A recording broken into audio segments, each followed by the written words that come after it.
की लाइफलाइन के रूप में जानी जाने वाली दो नदियां अपने मूर्त रूप में लौटेगी, शुरू हुई प्रक्रिया। नमस्कार, सुबह सवेरा न्यूज चैनल में आप सभी का स्वागत है। सुबह सवेरा न्यूज चैनल पर आप सब नए हैं तो लाइक और सब्सक्राइब करना नहीं भूले। समाचार विस्तार से। जिले की लाइफलाइन समझी जाने वाली दो प्रमुख नदियां 2 दशक बाद अपने मूर्त रूप में आएगी। गढ़वा शहर से होकर गुजरी दो प्रमुख नदियां सरस्वती नदी एवं दानोरो नदी फिर से अपने मूर्त रूप में आएगी। वजह है कि नदियां में नगर परिषद क्षेत्र का कचरा फेंके जाने के कारण नदियों का अस्तित्व खतरे में पड़ना। इसे देखते हुए नगर परिषद के द्वारा नदियों की मिट्टी को निस्तारीकरण करने के बाद इसे मूर्त रूप में लाया जाएगा। नदी के कचरे को रिसाइकिल किया जाएगा। निस्तारीकरण को लेकर नगर परिषद ने टेंडर प्रक्रिया को पूर्ण किया है। जब इस नदियों के सभी कचरे को रिसाइकिल कर उसे इस प्रक्रिया की बिल्डिंग मटेरियल, मिट्टी तथा खाद निकाला जाएगा। इसके लिए नगर परिषद के द्वारा 4 करोड़ का ठेका एक कंपनी को दिया जा गया है। कभी इन नदियों में बहती थी कल धारा।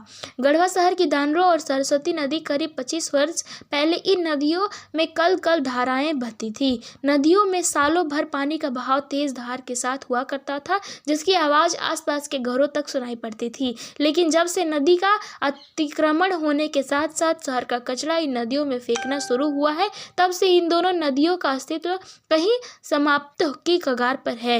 इन नदियों को अस्तित्व विहीन करने में कहीं न कहीं नगर परिषद की भी अहम भूमिका रही है, क्योंकि शहर के कचरे को इन नदियों में ही डंप करने का काम नगर परिषद द्वारा किया गया है। नदियों को मूर्त रूप में लाने के लिए नगर परिषद ने 4 करोड़ का ठेका दिया।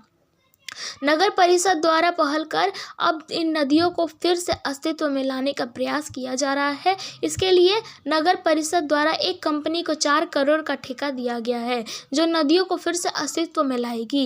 इस मशीन ट्रामा मशीन के नाम से जानी जो जर्मनी से आ रही है। इस मशीन में नदी में फैले कचरे को सेग्रीगेशन कर उनका निस्तारीकरण किया जाएगा। इन दौरान नदियों के कचरे को मशीन द्वारा अलग कर उन्हें इस्तेमाल में लाया जाएगा, जिससे नगर परिषद के लिए वेस्ट मटेरियल आय का जरिया बनेगा। बहुत जल्द नदियां अपने मूर्त रूप में लौटेगी। नगर परिषद के कार्यपालक पदाधिकारी ने कहा है कि 2 से 3 दिनों के अंदर यह कार्य शुरू हो जाएगा और इसे खत्म करने में 6 माह लगेगा। उसके बाद नदियों अपने मूर्त रूप में आ जाएगी।